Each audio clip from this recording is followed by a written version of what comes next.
And although I wish we had had time to run around the block a few times, I think I ate a little too much at lunch. So I have to read a statement that I'm not happy to read, but it's a statement from Guillermo del Toro. Due to non-emergency medical procedure, which currently prevents me from flying, I and Kim Morgan will not be able to attend in person. He told me to stress the non-emergency medical procedure so that you don't worry about him. He had to have surgery. He can't fly after surgery, but he says he is okay. He said the good news, he said, we hope to be with you next year. He knows we're going to show the film anyway. So the good news is once he found out that he couldn't fly after the surgery, he was able to record an exclusive conversation that he's excited to share closing night after the screening of Nightmare Alley, Vision in Dark and Light. And he said that his experience when he was here the last time, what was the name of the film? It had the word house in it, I think. What was it? Oh, Crimson, didn't have the word house in it. Crimson Peak. When he was here, he was so appreciative of the audience because for some reason, I don't know why, it just happens sometimes. The film didn't play as well as some places, and he said it played the best here, and he really felt seen and appreciated. And he knew that we were going to, he was looking forward to being here. So anyway, I'm not going to belabor it, I just wanted to let you know that. So today we're going to do our Alfred Hitchcock. You asked for it over and over again, and you got it, your Alfred Hitchcock film, and it's going to be introduced by Carrie Ryan, who is the enthusiastic leader of the Film Detective. She loves classic films and imaginative storytelling, and she works as the marketing manager of the Film Detective, helping to share the organization's mission with a passionate online community of classic film lovers and collectors. And she's here with Crystal Vander Ark, and who has worked in the film and streaming industry since the inception of her professional career. First as a designer, researcher, and creative, Crystal is now the organization's operations director.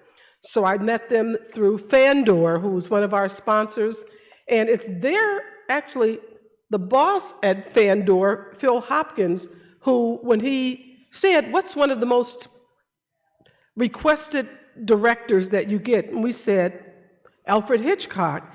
And when we go back, we want to make sure we show an Alfred Hitchcock film. He said, you know, people have seen Rear Window over and over again. They've seen Vertigo and other things.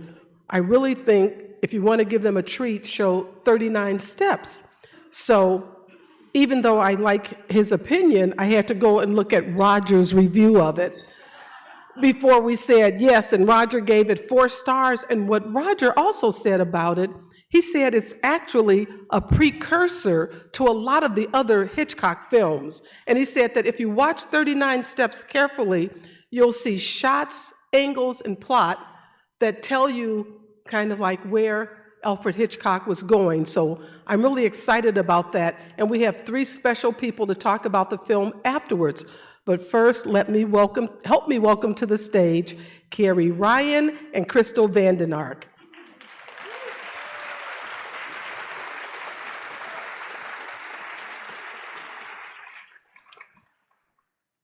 Director Alfred Hitchcock once said, "One of the essential things in a film is visual clarity. I think an audience should be given all the facts. Suspense can only be achieved by telling the audience as much as you can. I don't deal in mystery, I never make whodunits, because they're intellectual exercises. You're just wondering, you're not emoting. Emotion, suspense, feeling. All essential elements that define an Alfred Hitchcock film. But what else makes a Hitchcock a Hitchcock?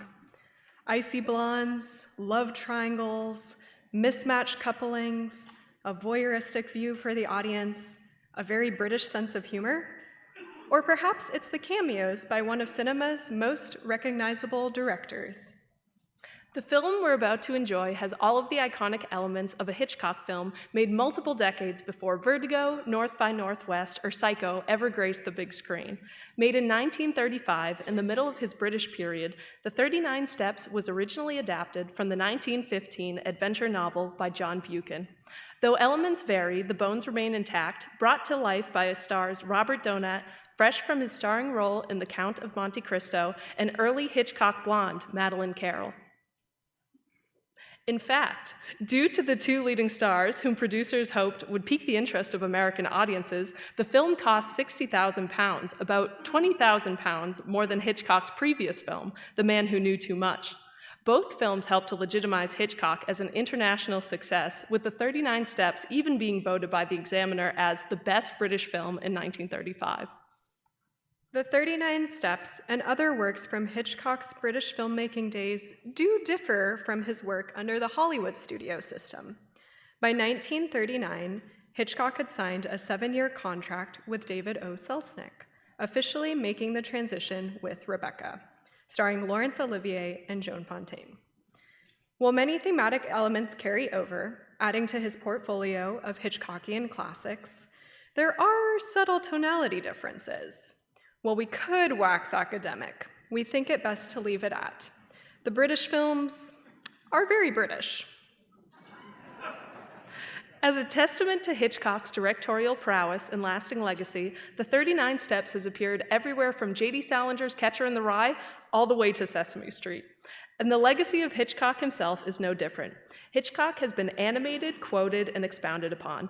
Roger Ebert himself rightfully pointed out in 1999, only using a few curved lines, he was able to draw a caricature of himself that's instantly recognizable. Not many filmmakers can say the same. Though The 39 Steps has been remade a handful of times, this 1935 version remains the authoritative classic, even named number 4 on BFI's Top 100 British Films list. It's easy to see why Orson Welles referred to it as a masterpiece. Keep your eyes peeled for the early cameo appearance, and in true Master of Suspense fashion, we're told there may even be 2. Without further ado, we're pleased to present Alfred Hitchcock's The 39 Steps.